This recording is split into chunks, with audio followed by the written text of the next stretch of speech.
Hi అండి. అందరికీ నమస్తే. అందరూ ఎలా ఉన్నారు? నేనైతే చాలా బాగున్నాను. Welcome to my channel Chaitragaanvi creations. ఈరోజు రెసిపీ వచ్చేసి సోయా చిప్స్ అండ్ ములక్కాడ కర్రీ అండి.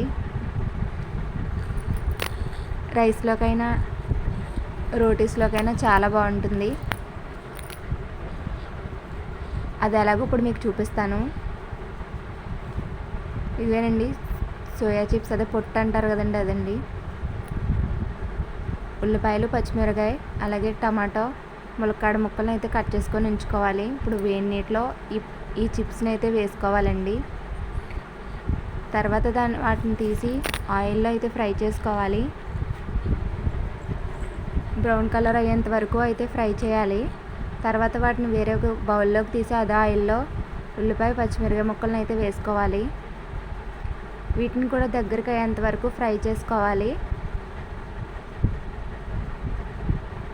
తర్వాత దీనిలో అల్లం వెల్లుల్లి పేస్ట్, అలాగే గరం మసాలా పేస్ట్ని అయితే యాడ్ చేసుకోవాలి.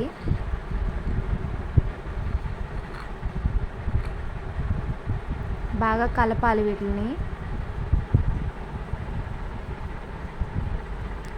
ఎక్కడైనా పెళ్ళిళ్ళు, ఫంక్షన్లో అయితే ఎక్కువ ఈ కర్రీ వేస్తారు కదండి. టేస్ట్ చాలా బాగుంటుంది. ఇప్పుడు దీనిలో కట్ చేసి పెట్టుకుని ములక్కాడ ముక్కలను అయితే యాడ్ చేసుకోవాలి. ప్రతి కర్రీలో ములక్కాడలు వేస్తున్నానని అనుకోకండి, టేస్ట్ అయితే చాలా బాగుంటుంది. ఇప్పుడు ఇందులో తగినంత ఉప్పు, కారం అయితే వేసుకోవాలి ములక్కాడ ముక్కలు మగ్గిన తర్వాత.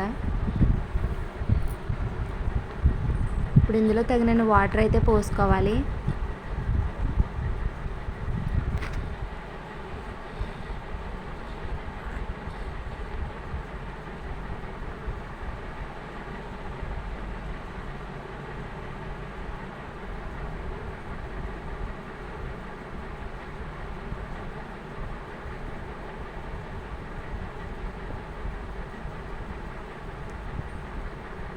ఇప్పుడు బాగా కలిపి ఉప్పు, కారం అన్నీ సరిపోయే లేదో చూసుకోవాలండి. లేదంటే సరిపోకపోతే యాడ్ చేసుకోవచ్చు.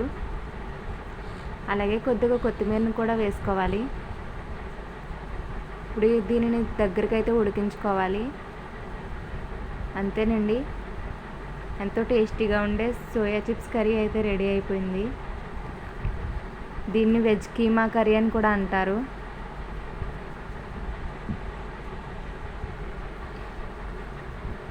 నా వీడియోస్ నచ్చితే కనుక లైక్ చేయండి. అలాగే నా ఛానల్ని సబ్స్క్రైబ్ చేసుకోండి.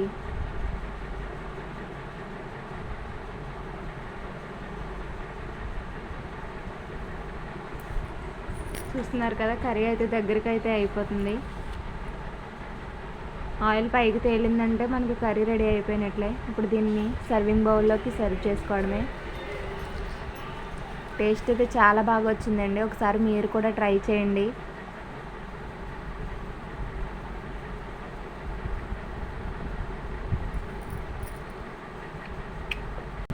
Thank you for watching.